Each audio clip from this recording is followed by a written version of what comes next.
अस्सलाम वालेकुम।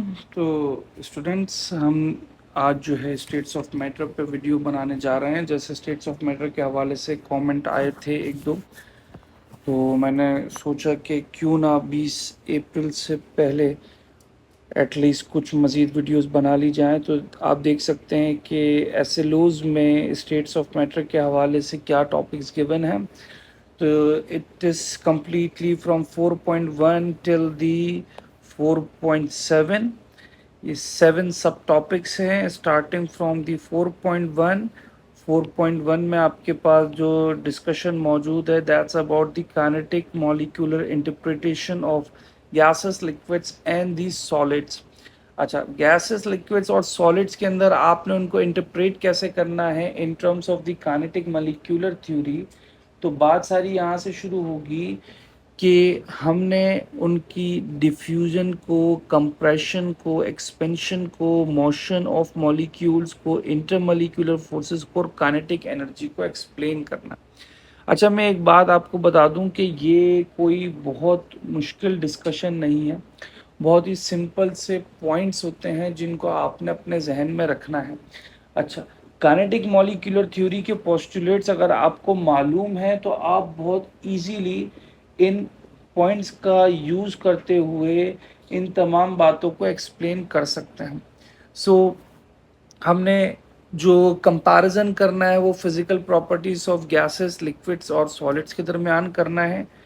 अच्छा, तो स्टेट्स ऑफ मैटर का हम डिस्कशन करते हैं। बहुत ही बेसिक सी बात है लेकिन मालूम सबको है, लेकिन मैं फिर भी बता रहा हूँ फिल वक्त कि जब हम स्टेट्स ऑफ मैटर का डिस्कशन करते हैं तो बात कुछ इस तरीके से शुरू होती है कि actually what are matter, how we can define matter.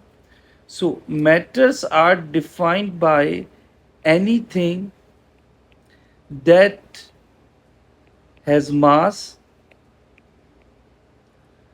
and volume। तो इन दो बातों के तहत हम मैटर को डिस्क्राइब करते हैं। अब मैटर की नेचुरली अकरिंग स्टेट्स की बात की जाए तो there are 3 naturally occurring states of matter.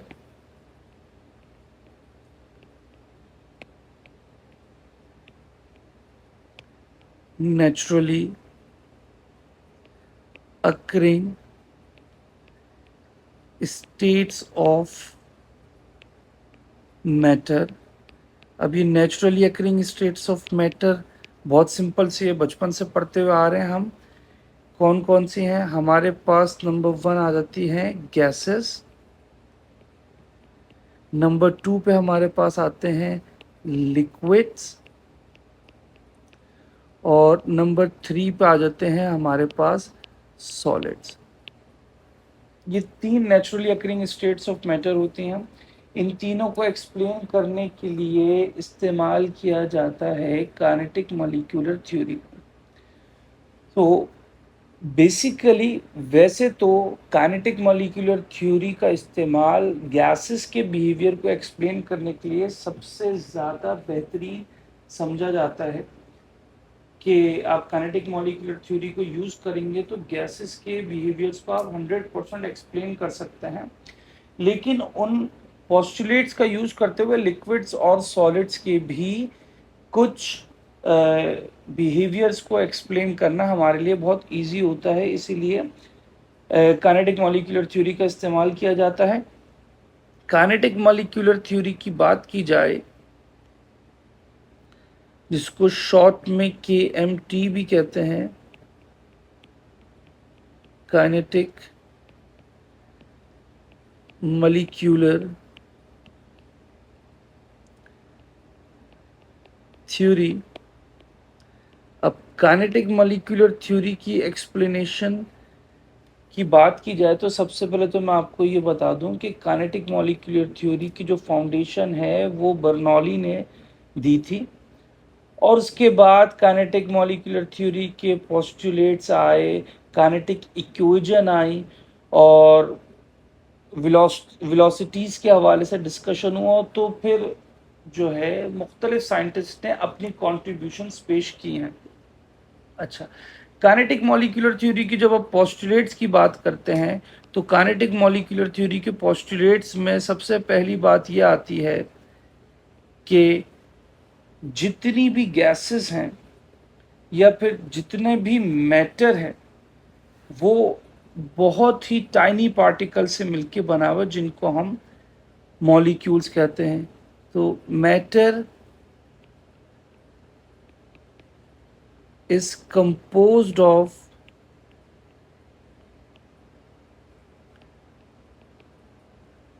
tiny particles called molecules।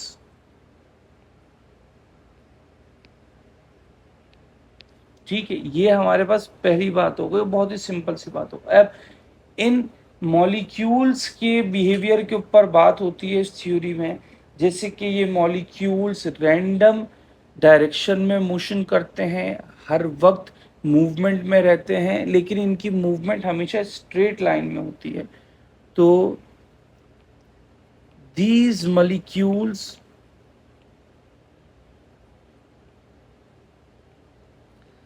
are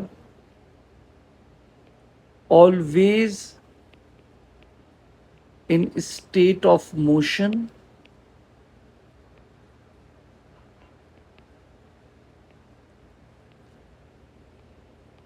their motion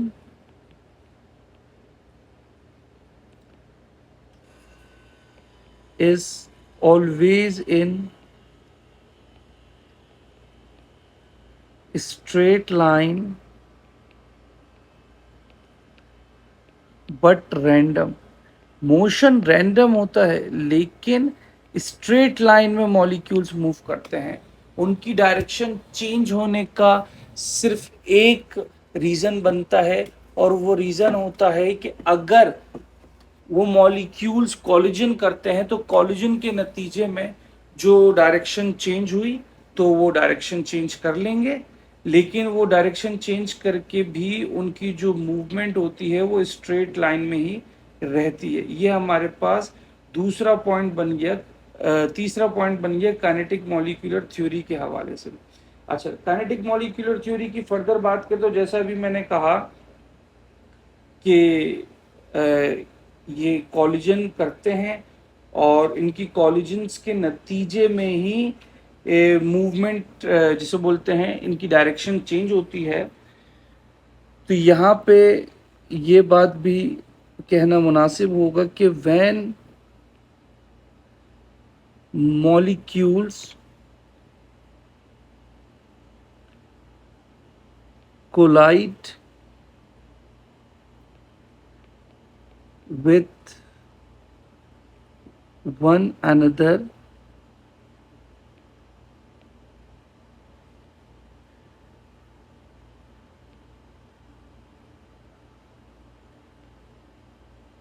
it is purely elastic in nature। The collision between the molecules is purely elastic collision, that is mean by that the mass and energy will remain conserved, there will be no loss of mass and energy। So overall kinetic energy constant रहेगी, तभी elastic collision consider किया जाता है। अच्छा, ये बात आप अपने जहन में रखिएगा कि जब आप लोग मॉलिक्यूल्स की काइनेटिक एनर्जी की बात कर रहे हैं तो मॉलिक्यूल्स की जो काइनेटिक एनर्जी होती है वो सिर्फ और सिर्फ एब्सोल्यूट टेम्परेचर पे डिपेंड करती है। So the average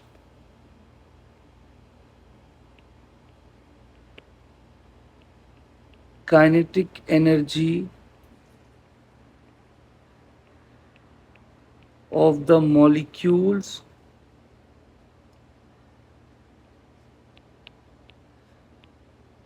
is directly proportional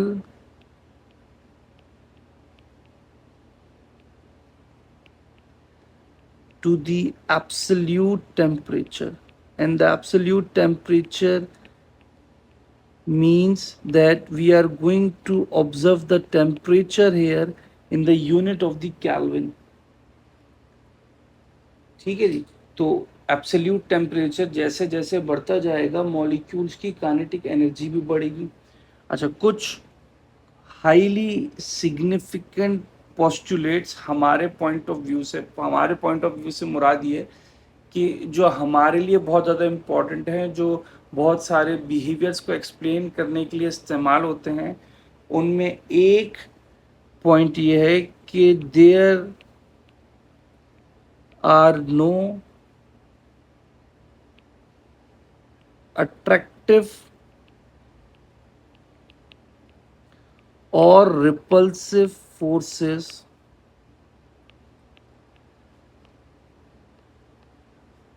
between the molecules। तो ना ही ये मॉलिक्यूल एक दूसरे को अपनी जानिब अट्रैक्ट करते हैं, ना ही वो रिपेल करते हैं। बिल्कुल ऐसे ही एक काफ़ी इम्पॉर्टेंट पॉइंट जो हम लोग डिस्कस करते हैं काइनेटिक मॉलिक्यूलर थ्योरी में, वो होता है इंडिविजुअल मॉलिक्यूल के वॉल्यूम के हवाले से। So the volume which is occupied by the individual molecule is negligible as compared to the total volume of the container, या total volume of the molecules भी आप कह सकते हैं। So the volume of each molecule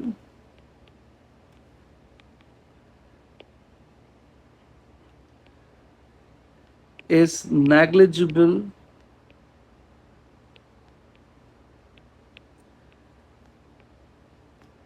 as compared to the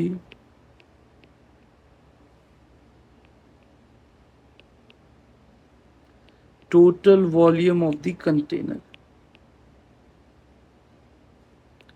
total volume of the container। अब जब ये बात आती है काइनेटिक मॉलिक्यूलर थ्योरी के हवाले से कि काइनेटिक मॉलिक्यूलर थ्योरी हमें ये जो पॉइंट्स पेश करती है, जो पोस्टुलेट्स हमारे सामने रखती है, उसका हम इस्तेमाल कैसे कैसे कर सकते हैं। तो देखें, काइनेटिक मॉलिक्यूलर थ्योरी हमें सीधी सीधी एक ये बात बताती है कि जो मॉलिक्यूल्स है ना, ये मॉलिक्यूल्स इंडिविजुअली एग्जिस्ट कर रहे हैं, इनके दरमियान ना ही कोई अट्रैक्टिव फोर्स है, ना ही कोई रिपल्सिव फोर्स है। मॉलिक्यूल्स का जो इंडिविजुअल वॉल्यूम है वो भी नेग्लिजिबल है as compared to the total volume. So let's suppose these are some molecules in a container. So सबसे पहले तो एक बात आप अपने जहन में ये रख लें कि इनके दरमियान ना ही अट्रैक्शन होगी, ना ही रिपल्जन होगी। इनकी जो काइनेटिक एनर्जी होगी, that kinetic energy is directly proportional to the absolute temperature. Temperature बढ़ाएंगे, काइनेटिक एनर्जी बढ़ जाएगी। इसी तरीके से आप फर्दर इस पे बात करें तो ये जो मॉलिक्यूल्स हैं continuously in state of motion है। तो मिसाल के तौर पे ये जो मॉलिक्यूल है ये स्ट्रेट डायरेक्शन में, स्ट्रेट लाइन में मोशन शो करेगा, बट रैंडम मोशन होगा, यानी कि कोई फिक्स पैटर्न नहीं है कि कहाँ पे इसने मोशन करना है। फिर ये कॉलिजन करने के नतीजे में इसकी डायरेक्शन चेंज हो सकती है। इट डिपेंड्स कि क्या एंगल बनता है नई मूवमेंट के लिए। अब इस सब के दौरान ये चांसेस बहुत ज़्यादा हाई होते हैं कि ये मॉलिक्यूल्स एक दूसरे के साथ भी कोलाइड करें। अब ये एक दूसरे के साथ कोलाइड करें या फिर ये वॉल ऑफ द कंटेनर के साथ कोलाइड करें, कॉलिजन किसी के साथ भी हो, ये कॉलिजन प्योरली इलास्टिक होता है। फर्दर क्या बात है, जो किसी भी गैस में प्रेशर जनरेट होता है, that pressure is purely because of the collision between the molecules. तो प्रेशर जनरेट होने का क्या मतलब है कि मॉलिक्यूल्स एक दूसरे के साथ कोलाइड कर रहे हैं। कॉलिजन जितना ज़्यादा होगा प्रेशर उतना ज़्यादा होगा, तभी हम ये बात ऑब्जर्व करते हैं।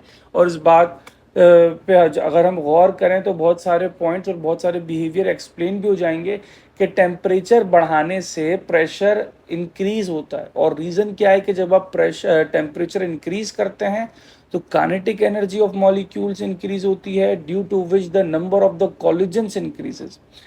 And if the collisions frequency is increasing, so also the intensity of the collision is increasing. So as a result of which, at the end, we observe that the pressure of the gas or pressure of the material is increasing. ये बातें कुछ हैं जो आपके सामने रहें, आप अपने जहन में रखें। तो सिर्फ इस चैप्टर में ही नहीं, आप लोग बहुत सारे चैप्टर्स के अंदर काइनेटिक मॉलिक्यूलर थ्योरी के इन पोस्टुलेट्स का इस्तेमाल करते हुए बहुत सारी लॉजिकल रीजनिंग कर सकते हैं। जैसे कि केमिकल काइनेटिक्स के अंदर इन 3-4 पॉइंट्स को इस्तेमाल करते हुए आप अपनी ज़िंदगी आसान कर सकते हैं। इन तमाम बातों को एक्सप्लेन करने के लिए जो भी लॉजिकल रीजनिंग होगी या जो भी बातें इस्तेमाल होंगी या जो भी सवालात आपसे पूछे जाएंगे, उनका जवाब आप बहुत आसानी से दे सकते हैं। ठीक है जी। अच्छा, अब और क्या बातें हो सकती हैं और क्या चीज़ें हैं इन बातों को एक्सप्लेन करने के लिए। तो भाई सबसे पहले तो हम ये आपको दोबारा से दिखा दें कि हमें काइनेटिक मॉलिक्यूलर थ्योरी का इस्तेमाल करना है ताकि हम चंद एक बातों को एक्सप्लेन कर सकें, जिनमें सबसे पहली बात है diffusion, compression, expansion, motion of molecules, intermolecular forces और काइनेटिक एनर्जी। अब देखिए, ये बातें कोई बहुत ज़्यादा मुश्किल नहीं है, ये बातें बहुत ही सिंपल सी हैं। ठीक है, इसमें कोई बहुत ज़्यादा कोई रॉकेट साइंस इन्वॉल्व नहीं हो रही। अच्छा, मैं स्टार्ट करूं अगर, क्या हमने बात इस्तेमाल की थी फिजिकल प्रॉपर्टीज ऑफ मैटर।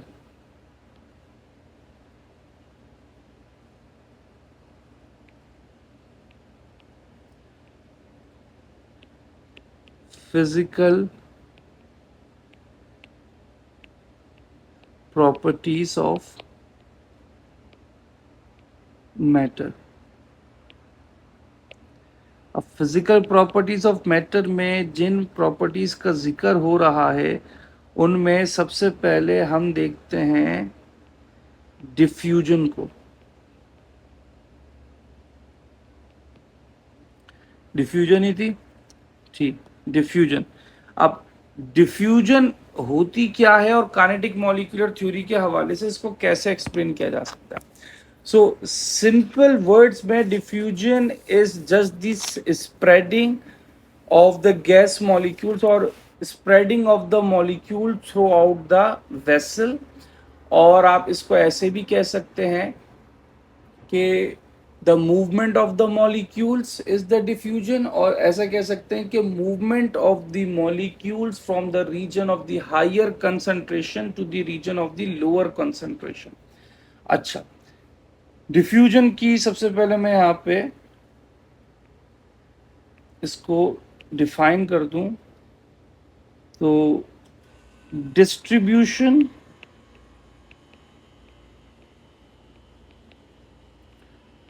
और spreading of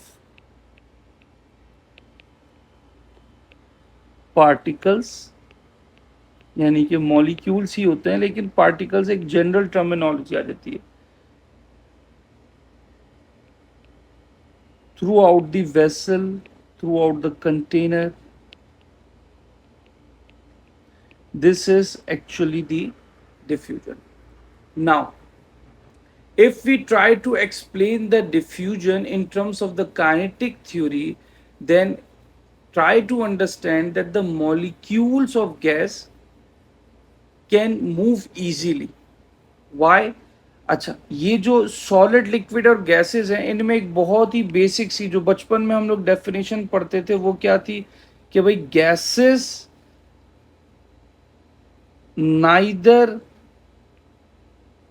possess definite shape, neither definite shape nor definite volume. Liquids doesn't have any definite shape, no definite shape, but definite volume. And the solids, they have definite shape and volume. And why is that so? Because of the force of attraction between the particles of the solid, liquids, and gases. The force of attraction between the particles of the solids is very high, due to which they are arranged in a orderly pattern. एक order pattern होता है most of the solutes के अंदर, specially crystalline solids में। लेकिन solids के अंदर एक पैटर्न होता है, मॉलिक्यूल्स टाइटली क्लोज टुगेदर होते हैं, स्ट्रॉन्ग फोर्सेस ऑफ अट्रैक्शन होती है, तो उसमें डेफिनेट शेप और वॉल्यूम होता है। लिक्विड्स के अंदर जो इंटरमोलिक्यूलर फोर्सेस हैं वो कंपैरेटिवली वीक होती हैं। जब वो कंपैरेटिवली वीक होती हैं तो क्या रिजल्ट निकलता है कि उनकी कोई डेफिनेट शेप नहीं हो पाती, क्योंकि molecules can slide over one another. But इसका ये भी मतलब नहीं है कि इसमें उनके दरमियान कोई फोर्स ऑफ अट्रैक्शन नहीं है, फोर्स ऑफ अट्रैक्शन तो होती है। तो उसका नतीजा ये निकलता है कि रिजल्ट हमारा ये बनता है कि उस लिक्विड के पास डेफिनेट वॉल्यूम जरूर होता है। लेकिन जब गैसेस की बात की जाती है तो गैसेस के अंदर जो फोर्स ऑफ अट्रैक्शन है वो बहुत ही वीक होती है, जिसकी वजह से molecules stay at a very large distance with each other. और उसके बाद काइनेटिक मॉलिक्यूलर थ्योरी तो हमें बताती है कि भाई फोर्स ऑफ अट्रैक्शन और रिपल्जन तो होती ही नहीं है। तो उसका नतीजा ये निकलता है कि मॉलिक्यूल्स एक दूसरे से बहुत ज़्यादा फासले पर होते हैं, उनमें कोई अट्रैक्शन नहीं है, फोर्स ऑफ अट्रैक्शन ना होने के बराबर है। तो फिर रिजल्ट क्या निकला कि गैसेस की ना कोई डेफिनेट शेप होती है और ना ही कोई डेफिनेट वॉल्यूम होता है। अच्छा, अब यही बात डिफ्यूजन को एक्सप्लेन करने के लिए भी आती है कि जो गैसेस के मॉलिक्यूल्स होते हैं वो बहुत ज़्यादा वाइडली स्प्रेडेड होते हैं, क्योंकि उनके दरमियान एम्प्टी स्पेसेस ज़्यादा होते हैं, और इसकी वजह से गैसेस बहुत आराम से, बहुत इजीली डिफ्यूज कर सकती हैं। लेकिन जब आप गैसेस को कंपेयर करते हैं दूसरी स्टेट से, जैसे कि अगर आप गैसेस को कंपेयर करें सॉलिड्स के साथ, तो भाई सॉलिड में तो डिफ्यूजन का कॉन्सेप्ट ही नहीं हो सकता। Because in terms of the kinetic energy, जो सॉलिड्स के मॉलिक्यूल्स होते हैं वो एक दूसरे के साथ अटैच होते हैं। हाँ, अब वो अटैचमेंट ऐसी होती है कि अगर आप इसको थोड़ा सा फिजिक्स के साथ रिलेट करें और वाइब्रेशन के टर्म्स में समझें, तो वाइब्रेशनल मोशन तो हो जाता है लेकिन ट्रांसलेशनल मोशन नहीं होता। तो नतीजा ये निकलता है कि सॉलिड के अंदर डिफ्यूजन आपको ना होने के बराबर मिलती है। और जब लिक्विड की बात करते हैं तो लिक्विड में डिफ्यूजन होती तो जरूर है, क्योंकि फोर्स ऑफ अट्रैक्शन वीक तो है, लेकिन उतनी ज्यादा तेज नहीं होती जितनी ज्यादा गैसेस के अंदर तेज होती है। आप कंपैरिजन किस तरीके से अज्यूम कर सकते हैं कि आप जो है घर में खाना बनाते हैं तो खाने की स्मेल जो फैल रही है वो बेसिकली डिफ्यूजन ऑफ गैस है। और लिक्विड के अंदर एक बीकर ऑफ वाटर है आपके पास, बीकर के अंदर आपने वाटर लिया है अबाउट 250 ml, उसमें 1 ड्रॉप ऑफ डाई ऐड करते हैं, कोई भी डाई ऐड कर लेते हैं, अपनी फाउंटेन पेन की इंक ड्रॉप कर देते हैं, तो उसके डिफ्यूजन में कितना टाइम लगता है। इस टाइम से आपको अंदाजा हो जाता है कि डिफ्यूजन कहाँ पे ज़्यादा है और कहाँ पर कम है। तो ये कुछ बातें होती हैं जिनको आपने अपने जहन में रखना है, तो आपकी तमाम चीज़ें क्लियर होती जाएंगी। अच्छा, diffusion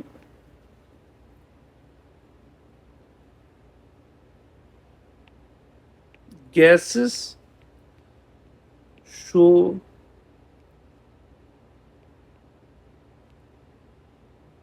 the diffusion most as compared to the liquid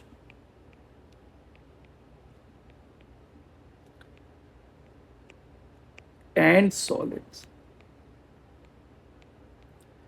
और रीजन क्या बनता है?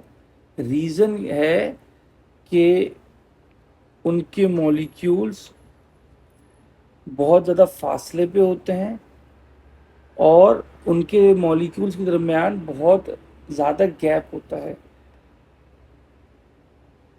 Due to the widely separated molecules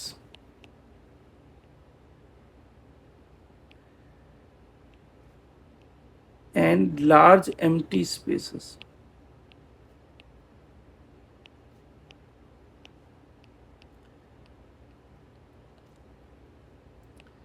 Liquids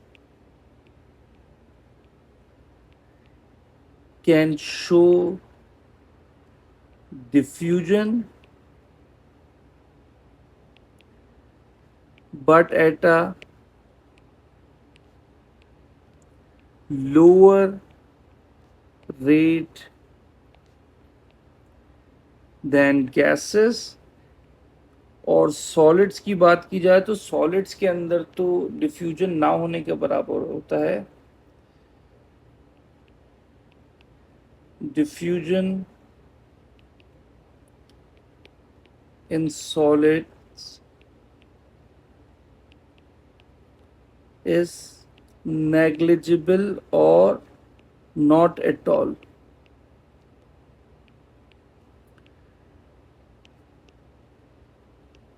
not at all, right. ये हो गई डिफ्यूजन की बात। डिफ्यूजन के बाद हम डिस्कस कर लेते हैं compression.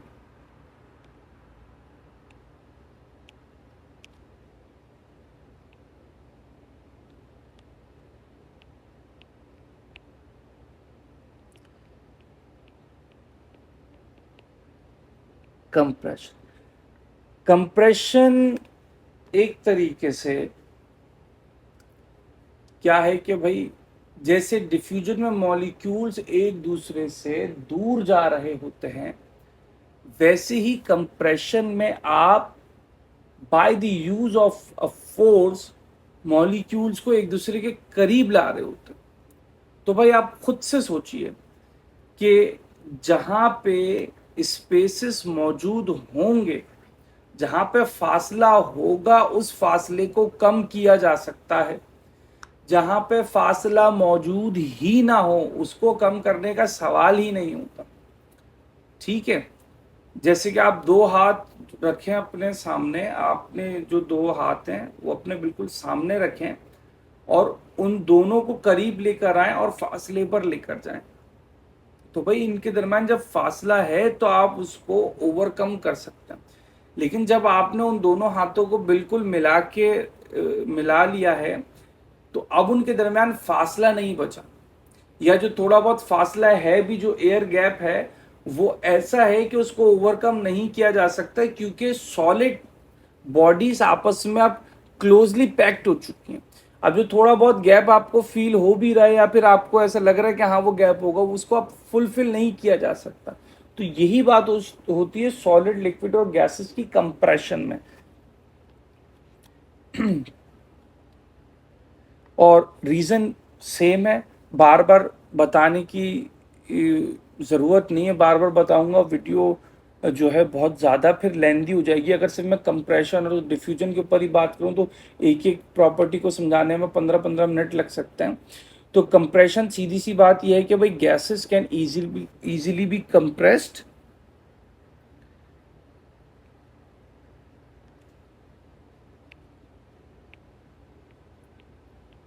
Gases can be compressed easily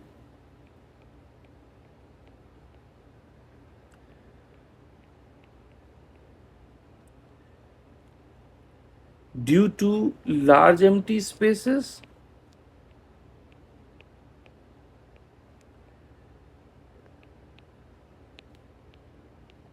a अगर आप लिक्विड की बात करें तो लिक्विड के अंदर कंप्रेशन हो सकती है, लेकिन बहुत ही लोअर लेवल पे।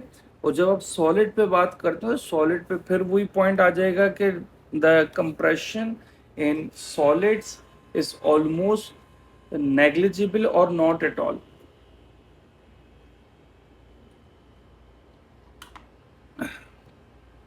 ठीक है जी। अच्छा, एक्सपेंशन।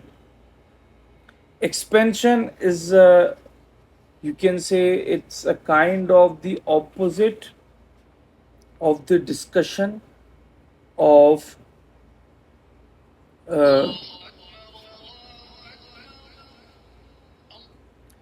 of the compression। तो जब आप कंप्रेशन की बात करते हैं तो कंप्रेशन में आप ये देखते हैं कि भाई मॉलिक्यूल्स के दरमियान फासला कम, गैसेस के मॉलिक्यूल्स के दरमियान फासला ज़्यादा था तो उनको कंप्रेस कर दिया। अब आप एक्सपेंशन की बात करें तो एक्सपेंशन में क्या होता है कि भाई मॉलिक्यूल्स क्या एक दूसरे से फासले पर जा सकते हैं या नहीं। तो गैसेस के अंदर ऑलरेडी एक्सपेंशन बहुत हाई है, लेकिन ऑफ कोर्स आप मजीद जो है टेम्परेचर इंक्रीज करेंगे तो जो है वहाँ पे एक्सपेंशन हो सकती है। और सबसे ज़्यादा जो एक्सपेंशन का आप यूज़ करते हैं वो लिक्विड स्टेट में कर रहे होते हैं, जैसे कि आप मरकरी और अल्कोहलिक थर्मोमीटर्स की बात करते हैं। तो लिक्विड्स के अंदर आपको पता है कि मॉलिक्यूल्स फासले पर हैं, बहुत ज़्यादा फासले पे नहीं है लेकिन थोड़े बहुत फासले पे मौजूद हैं। तो उसका फ़ायदा ये होता है कि अगर आप उसको हीट करते हैं तो वहाँ पे एक्सपेंशन बहुत ही अच्छे मायनों में देखी जा सकती है।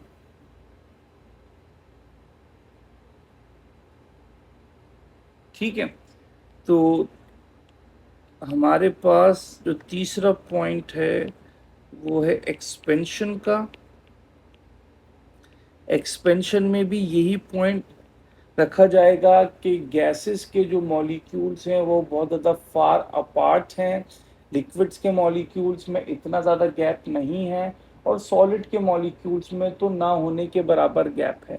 तो गैसेस के अंदर एक्सपेंशन सबसे ज़्यादा होगी, लिक्विड में उससे कम होगी, सॉलिड में ना होने के बराबर तो नहीं होगी लेकिन बहुत ही कम होगी। जैसे कि आप लोग फिजिक्स में पढ़ते हैं thermal expansion of steel rods, और फिर बचपन में जो है साइंस की बुक में पढ़ते थे कि रेलवे ट्रैक्स के दरमियान गैप रखे जाते हैं, फ्लाईओवर्स की कंस्ट्रक्शन के दौरान जो है थोड़े बहुत गैप्स रखे जाते हैं, क्योंकि कुछ एक्सटेंट तक सॉलिड्स की एक्सपेंशन होती है ड्यू टू दी हीट, और उसी तरीके से कॉन्ट्रैक्शन भी हो सकती है due to the cold environment. तो वो एक बहुत ही स्मॉल एक्सटेंट पे होती है। जैसे कि आप देख सकते हैं कि आप फ्लाईओवर्स जो हैं जितने भी आपके शहर में हैं, उनमें जो फ्लाईओवर्स पे आप गाड़ी चलाते हैं तो आपको जो एक गाड़ी को हिट होती है, और आपको फ्लाईओवर पे गाड़ी ले जाने के बाद हर थोड़ी बाद हर कुछ इंटरवल के बाद एक साउंड फील होता है कि भाई टायर किसी चीज़ से टकराया है। तो वो आपके बेसिकली गैप्स होते हैं। उन गैप्स को अगर कभी आप गाड़ी से उतर के देखें, कभी मौका मिले, ठीक है, तो कभी भी ज़िंदगी में मौका मिले तो आप देखिएगा वो कितने बड़े गैप्स होते हैं। और आप खुद देख लें कि भाई उस फ्लाईओवर के अंदर कितना स्टील, कितना जो है इस्तेमाल हुआ है। ठीक है, कंक्रीट डायरेक्टली तो नहीं रखा जाता, उसको शेप देने के लिए, उसकी स्ट्रेंथ बढ़ाने के लिए उसके अंदर जो है स्टील का इस्तेमाल किया जाता है। तो उसमें इतना स्टील का इस्तेमाल किया जाता है, फिर भी गैप्स जो हैं वो कितने साइज के रखे जाते हैं। तो उससे आपको अंदाजा हो जाएगा कि भाई का एक्सपेंशन जो सॉलिड में होती है उसका एक्सटेंट क्या होता है। तो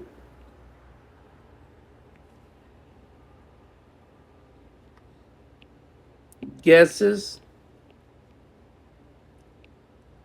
show the expansion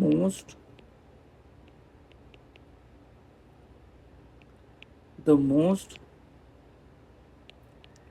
then liquid,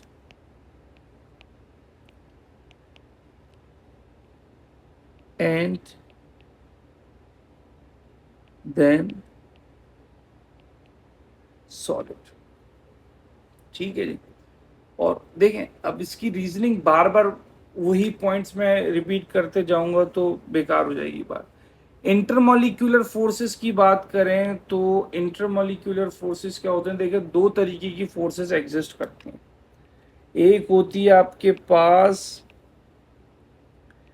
intramolecular और एक होती है आपके पास इंटरमॉलिक्यूलर। फिलवक्त बात हो रही है इंटरमॉलिक्यूलर की, क्योंकि इंट्रामॉलिक्यूलर तो होती है विद इन अ मॉलिक्यूल, यानी कि प्राइमरी बॉन्डिंग, जैसे कि ionic bond, covalent bond, like this. Intermolecular क्या होती है, बिटवीन द मॉलिक्यूल्स।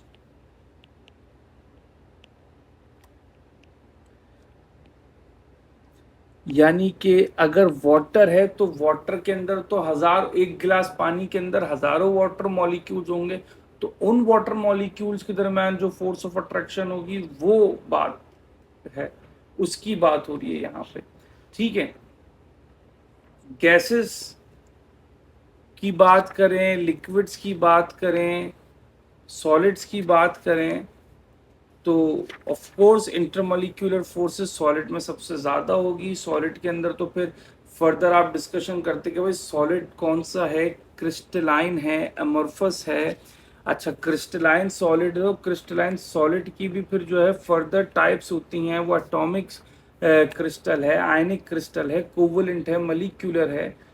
फिर उनके अंदर फर्दर जो है डिफरेंसेस होते हैं, जैसे कि एटॉमिक क्रिस्टल्स के अंदर मेटेलिक बॉन्डिंग एग्जिस्ट करती है, आयनिक क्रिस्टल्स के अंदर आयनिक बॉन्डिंग एग्जिस्ट करती है, कोवलेंट क्रिस्टल के अंदर कोवलेंट बॉन्डिंग एग्जिस्ट करती है, मॉलिक्यूलर क्रिस्टल्स के अंदर जो है आपके पास क्या क्या कहते हैं, वीक वैंडरवॉल फोर्सेस होती हैं, हाइड्रोजन बॉन्डिंग होती है, ये फोर्सेस एग्जिस्ट कर रही होती हैं।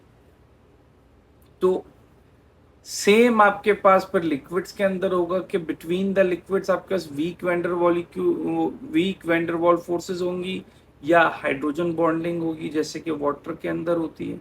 ठीक है, जैसे कि आपके पास अल्कोहल्स के अंदर होती है। और गैसेस की में बात की जाए तो गैसेस के अंदर वीक वैंडरवॉल फोर्सेस होंगी, क्योंकि गैसेस, आपको पता है हमने ऊपर यही बात पढ़ी है कि गैसेस की इंटरमॉलिक्यूलर फोर्सेस सबसे कम होती हैं। Solids have the strongest, ये मैंने जर्नल एक टर्म लिख दी स्ट्रॉन्गेस्ट। अब फिर सॉलिड सॉलिड के ऊपर डिपेंड करता है, आप ग्रेफाइट को डायमंड के साथ कंपेयर नहीं कर सकते। ठीक है, have the strongest intermolecular force of attraction than liquids and then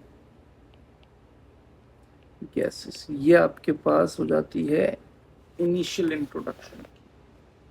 सही, अब इनिशियल इंट्रोडक्शन के आगे बात की जाए तो हमने पढ़ने हैं गैस लॉज। गैस लॉज क्या है, गैस लॉज में हमने बात करनी है Dalton's law of partial pressure की, ग्राहम्स लॉ ऑफ डिफ्यूजन की, बॉयल्स लॉ की, चार्ल्स लॉ की, अवोगाड्रोस लॉ की। फिर इनकी कॉम्बिनेशन से जो इनकी कॉम्बिनेशन से जो जनरल गैस इक्वेशन बनती है उसके हवाले से भी डिस्कशन करना है। अच्छा, स्टार्ट करते हैं हम बॉयल्स लॉ, चार्ल्स लॉ और अवोगाड्रोस लॉ से, क्योंकि ये डिस्कशन काफ़ी ज़्यादा सिंपल और इजी है, तो उसको पहले शुरू कर लेते हैं, क्योंकि वो इजीली ख़त्म भी हो जाएगा और एक दूसरे के साथ कनेक्टेड भी है। और कनेक्शन अगर है तो फिर हमें ये आसानी मिलेगी कि हम ज़्यादा टॉपिक्स एक वक्त में कवर अप कर लेंगे, कि हम Boyle's law, Charles law, Avogadro's law पढ़ा देंगे, फिर उसके बाद आपको जनरल गैस इक्वेशन पढ़ा देंगे, फिर उसके बाद उनमें जो डेविएशन होती है आइडियल बिहेवियर से वो डिस्कस कर लेंगे। ठीक है, अच्छा, तो स्टार्ट करते हैं हम डिस्कशन अपना बॉयल्स लॉ से।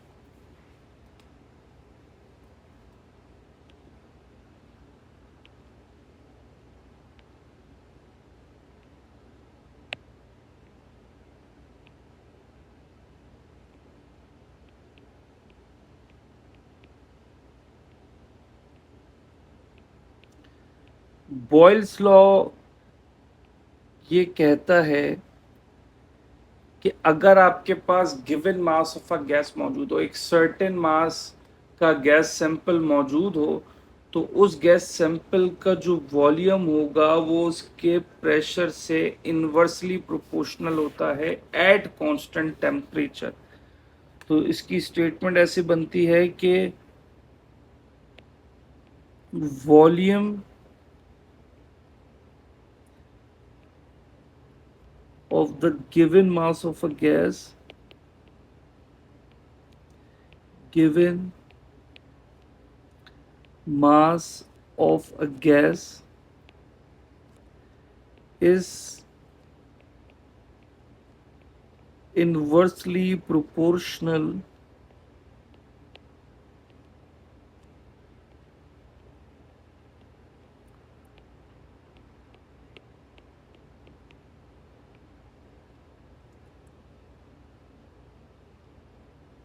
to its pressure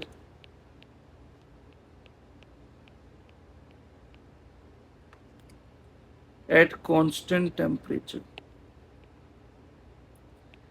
अगर आप टेम्परेचर को कांस्टेंट कर देते हैं तो जो given mass of a gas है, यानी कि एक फिक्स मास की जो गैस आपके पास मौजूद है, उस फिक्स मास की गैस में आप ये बात ऑब्जर्व करेंगे कि उसका जो वॉल्यूम है वो उसके प्रेशर के इनवर्सली प्रोपोर्शनल होता है। यानी कि V is inversely proportional to the pressure at constant temperature। ये बात ध्यान में रखी जाएगी। अच्छा, जब ये PV आपके पास आते हैं तो प्रोपोर्शनलिटी का साइन आप रिमूव करते हैं, और प्रोपोर्शनलिटी के साइन को जब आप हटाते हैं तो कोई ना कोई कांस्टेंट इस्तेमाल किया जाता है। केमिस्ट्री ने यहाँ पे एक बहुत ही अच्छी अप्रोच रखी हुई कि हम सिंपली कांस्टेंट की वैल्यू 1 कंसीडर करते हुए यहाँ पे वो कांस्टेंट के यूज कर लेते हैं। ठीक है, और इसके हवाले से हम ज़्यादा कोई बात करते भी नहीं कि भाई क्यों के किया, क्यों उसकी वैल्यू 1 है, तो हम भी इस बात को इतनी रखते हैं। इस बार एक्सप्रेशन को फर्दर इनिशियल और फाइनल के ऊपर डिस्कस किया जाए, क्योंकि भाई एक गैस का प्रेशर है।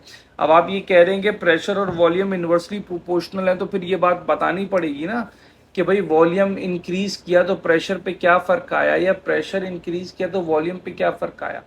अब आपको पता है कि इनवर्स रिलेशन है कि वॉल्यूम आप बढ़ाएंगे तो प्रेशर कम होगा, तो आपने वॉल्यूम जो बढ़ा दिया जिसकी वजह से प्रेशर कम हुआ, तो जो बढ़ा हुआ वॉल्यूम है वो फाइनल वॉल्यूम है, और जो कम हुआ प्रेशर है वो फाइनल प्रेशर। इसका मतलब है कि कुछ इनिशियल वॉल्यूम और प्रेशर भी तो हुआ ना वहां पर।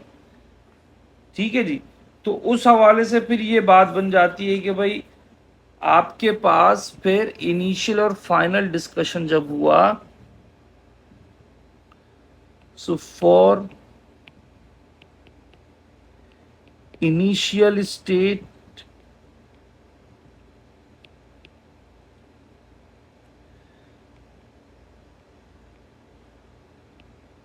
my bad, initial state, it would be P1 V1 equals K, means the product of the initial pressure and volume is equals to constant. The product will remain constant. Similarly, for final state, the product of the final pressure and the volume would remain constant। तो भाई जब दोनों ही constant है तो फिर आपके पास expression बन जाती है कि product of initial pressure and volume would be equal to the product of final pressure and the volume. ये आपके पास डिस्कशन आ जाता है बॉयल्स लॉ का। अच्छा, बॉयल्स लॉ के अंदर जैसे कि अभी हमने स्टेटमेंट आपके सामने लिखी है कि बॉयल्स लॉ ये बात कहता है कि जैसे जैसे आप प्रेशर बढ़ाएंगे तो वॉल्यूम कम होगा, वॉल्यूम बढ़ाएंगे तो प्रेशर कम होगा। सो लेट सपोज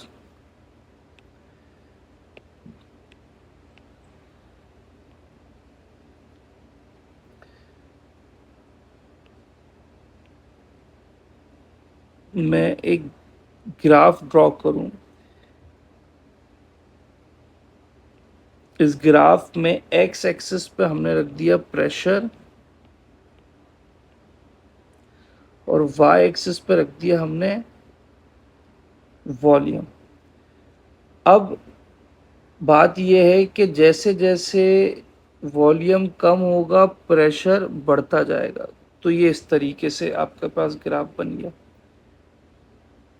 ठीक है। लेकिन बात ये याद रखी जाए कि ये तमाम का तमाम काम कांस्टेंट टेम्परेचर पे होना चाहिए, एट कांस्टेंट टेम्परेचर। तो अगर ये तमाम काम कांस्टेंट टेम्परेचर पे होगा तो इस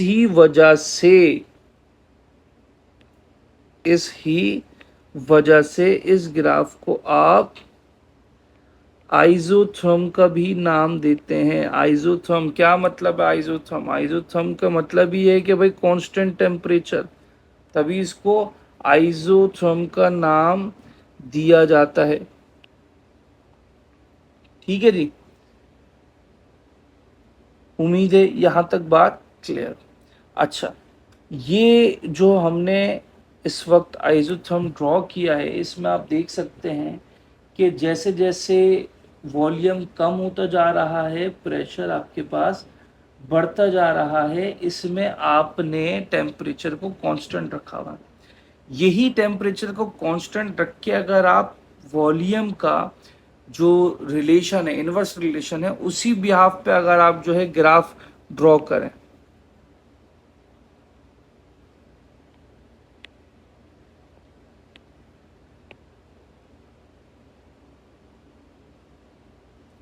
ठीक है जी।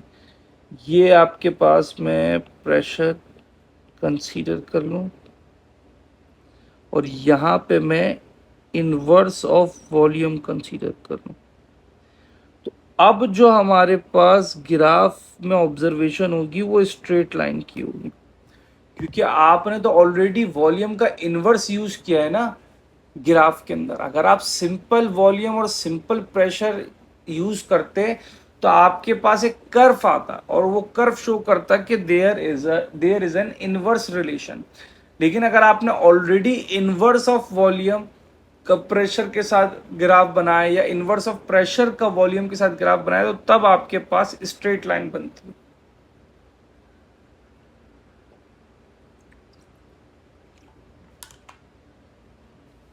अच्छा, ये बात भी आप अपने जहन में रख सकते हैं, कुछ किताबों में इस्तेमाल की जाती है ये बात, ठीक है, कि अगर आपने प्रेशर और वॉल्यूम का ग्राफ बनाया, जो आपके पास ग्राफ है वो प्रेशर और वॉल्यूम का बनाया, तो जो आपके पास कर्व ऑब्टेन होगा वो पैराबोलिक कर्व होगा।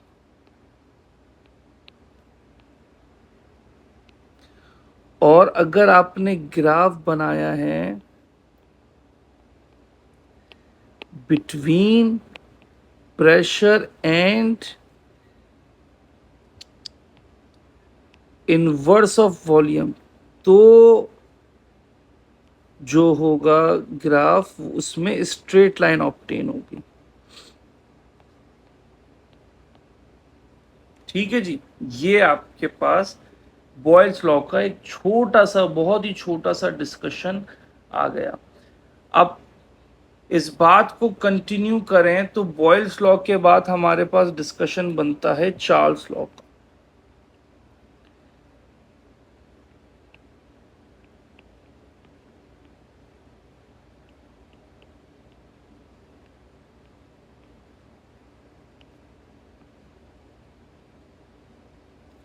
चार्ल्स लॉ की स्टेटमेंट हमें ये कहती है कि the volume of a given mass of a gas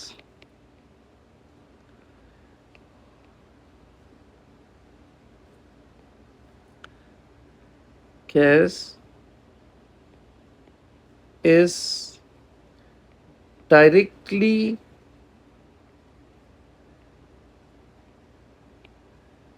proportional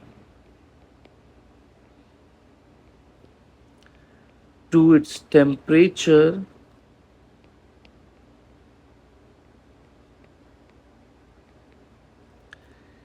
at constant pressure.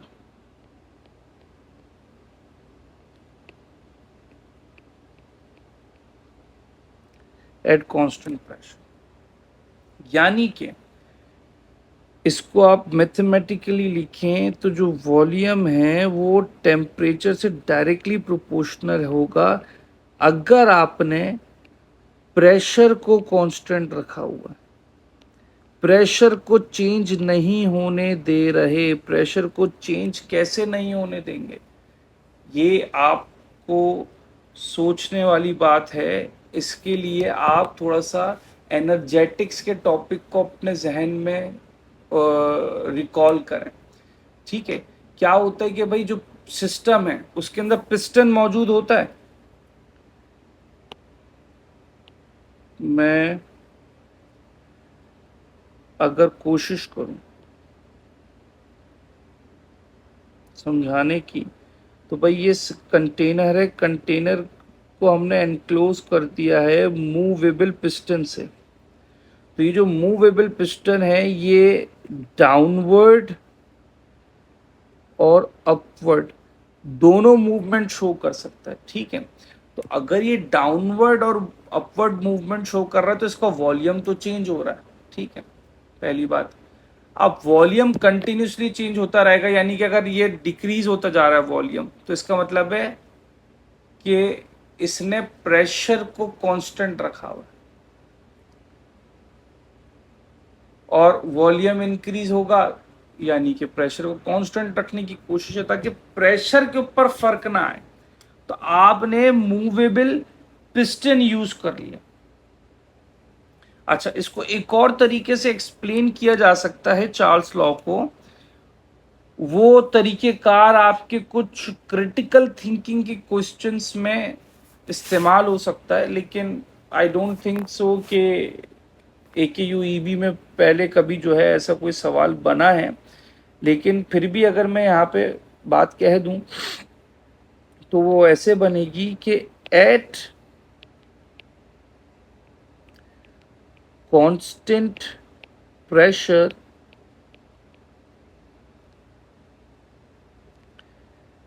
the volume of a given mass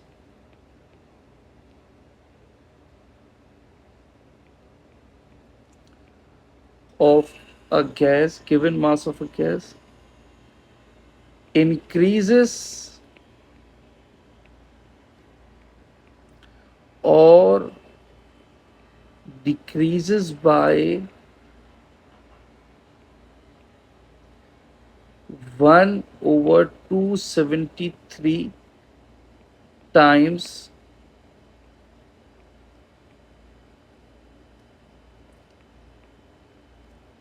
of its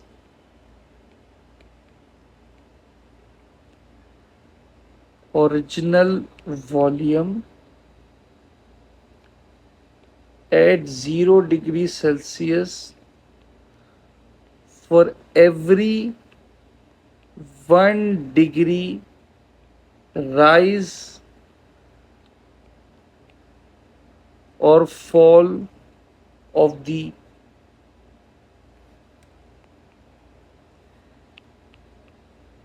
temperature. तो भाई यहाँ से आपके कुछ क्रिटिकल थिंकिंग के क्वेश्चन बन सकते हैं, लेकिन मेरा ख्याल नहीं है कि पिछले किसी साल में बने हैं। लेकिन बात अगर मालूम हो तो आपका ही फायदा है। आप में से जो फिर MD कैट कर रहे हैं उनका अगले साल और ज़्यादा फायदा हो जाएगा, क्योंकि MD कैट में तो इसी टाइप की क्रिटिकल थिंकिंग के क्वेश्चंस बनते हैं। सवाल बहुत आसान होता है लेकिन इतना घुमा फिरा के पूछ जाते हैं कि बच्चा परेशान हो जाता है। और अब तो 1-2 सालों से MD कैट के पेपर काफ़ी आसान बन रहे हैं, पहले तो इतने आसान नहीं होते थे। तो MD कैट का तो कोई भरोसा भी नहीं होता, कभी भी वो लोग अपना जो है फॉर्मेट चेंज करते हैं, कभी भी पैटर्न चेंज करते हैं, सवालों का तरीक़ेकार चेंज करते हैं। तो आपको तो रेडी रहना चाहिए। तो भाई ये सिंपल सी बात कह रहे हैं कि जो वॉल्यूम में चेंज आएगा ना, तो टेम्परेचर जो आप बढ़ा रहे हैं या कम कर रहे हैं, तो हर 0 डिग्री को रेफरेंस रख के बात की जा रही है कि हर 1 डिग्री बढ़ने या कम होने के नतीजे में जो वॉल्यूम होगा उसमें 1/273 का या तो इंक्रीज आएगा या फिर डिक्रीज आएगा। वो सीधी सी बात है कि भाई अगर आप जो है टेम्परेचर बढ़ा रहे हैं तो वो इंक्रीज आ जाएगा, अगर टेम्परेचर कम कर रहे हैं तो वो डिक्रीज आएगा। लेकिन जो इनिशियल वॉल्यूम है उसके मुकाबले में 1/273 का डिफरेंस ऑब्जर्व किया जाएगा। ये आपने लाजमी लाजमी करना है भाई, ठीक है। अच्छा, जो ऊपर हमने एक्सप्रेशन लिखी v is directly proportional to the temperature, उसको अगर आप कांस्टेंट डिस्कस करें, उसका प्रोपोर्शनलिटी के हवाले से बात की जाए, तो वो क्या बात बनेगी कि v is directly proportional to t at constant pressure. अब यहाँ पे फिर एक्सप्रेशन फर्दर कैसे जाएगी कि v divided by t is equals to k। तो अगर आपने प्रोपोर्शनलिटी का साइन हटाना है और कांस्टेंट को डिस्कस करना है, तो फिर ये रेशो हो जाएगा वॉल्यूम और टेम्परेचर का। तो इनिशियल और फाइनल स्टेट का डिस्कशन क्या बना कि for initial state v1 over t1 equals k, for final state v2 over t2 equals k। तो इसको जब आपने कंबाइन किया तो आपके पास एक्सप्रेशन बनी v1 over t1 equals v2 over t2। That's the expression we will use in any sort of the mathematical questioning of the Charles law। Charles law की जब भी बात की जाती है तो चार्ल्स लॉ ने चूंकि वॉल्यूम और टेम्परेचर के हवाले से डिस्कशन एक्सप्लेन किया था और अपनी डिस्क्रिप्शन पेश की थी, तो लेट्स सपोज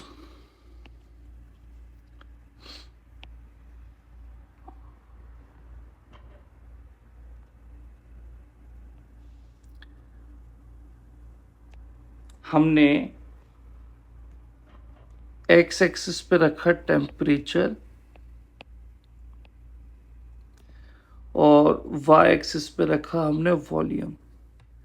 अच्छा, जैसे जैसे आप टेम्परेचर बढ़ाते जाएंगे, गैस, वो जो पार्टिकल्स हैं, स्पेसिफिकली अभी तो गैस की बात हो रही है, उनका वॉल्यूम बढ़ता जाएगा, क्योंकि टेम्परेचर बढ़ाने से काइनेटिक एनर्जी बढ़ेगी और काइनेटिक एनर्जी बढ़ने के नतीजे में वो एक दूसरे से दूर मूव करना शुरू करेंगे, तो वॉल्यूम इंक्रीज हो जाएगा। अच्छा, मैंने यहाँ पे ये भाई इतने हाइट से क्यों स्टार्ट किया है, क्योंकि वॉल्यूम गैस का जीरो तो नहीं होगा ना। जब आपके पास 0 डिग्री पे भी गैस मौजूद होगी या 25 डिग्री पे भी गैस मौजूद होगी तो उसका कुछ तो वॉल्यूम होगा। हाँ, यहाँ पे फिर एक्स्ट्रापोलेटेशन की जाती है। एक्स्ट्रापोलेटेशन की क्या, कैसे की जाती है कि हम ये कहते हैं कि भाई अगर आप इसी ग्राफ की को थोड़ा एक्स्ट्रापोलेट करें तो हम इस बात का अंदाजा लगा सकते हैं कि वो क्या मोमेंट होगा कि जब हमारे पास जो है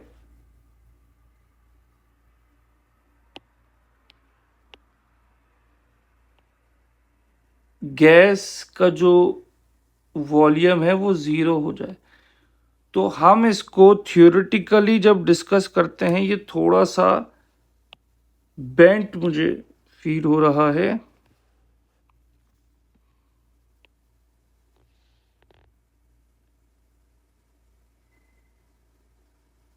लेट्स सपोज दिस, ठीक है जी।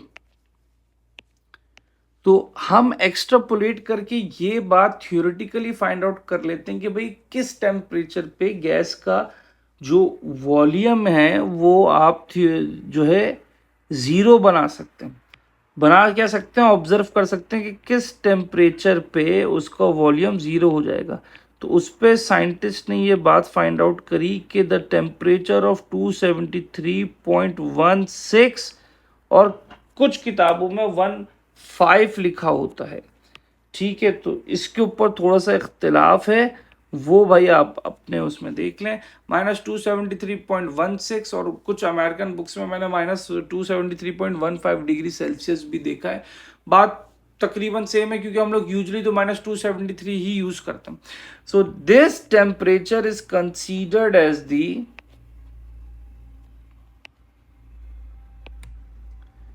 this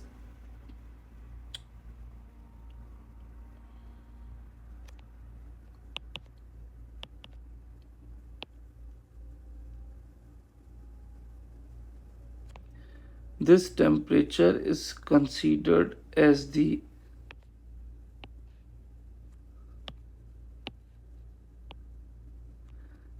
absolute zero,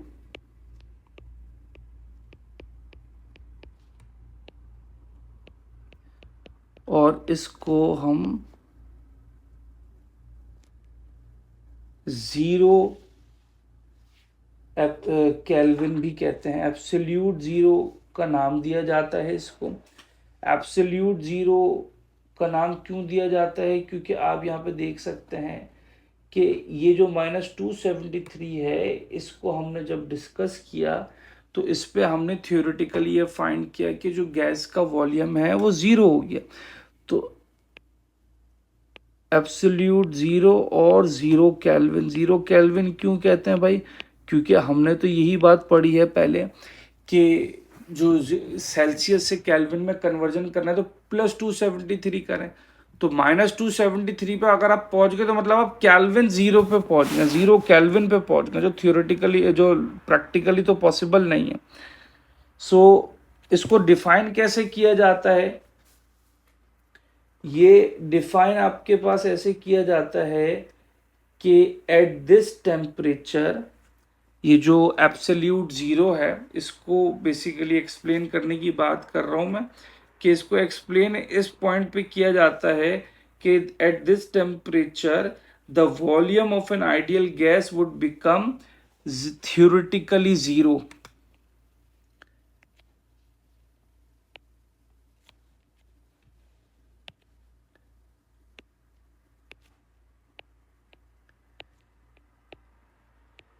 At this temperature,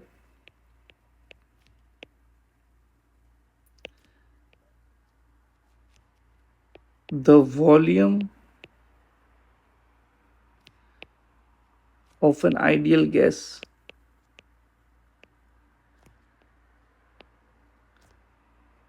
will become zero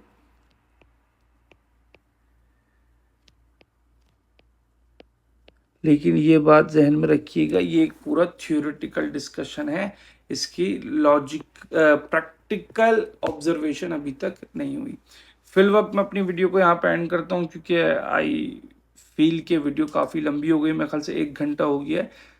तो इस वीडियो को यहाँ पे एंड करते हैं, फिर इंशाल्लाह कोशिश मैं करूँगा कि इसकी फौरी एक कंटिन्यूशन वीडियो में फ़ौरन से अपलोड भी कर दूँ, ठीक है। फिल वक्त वीडियो को एंड करते हैं। अल्लाह हाफिज़।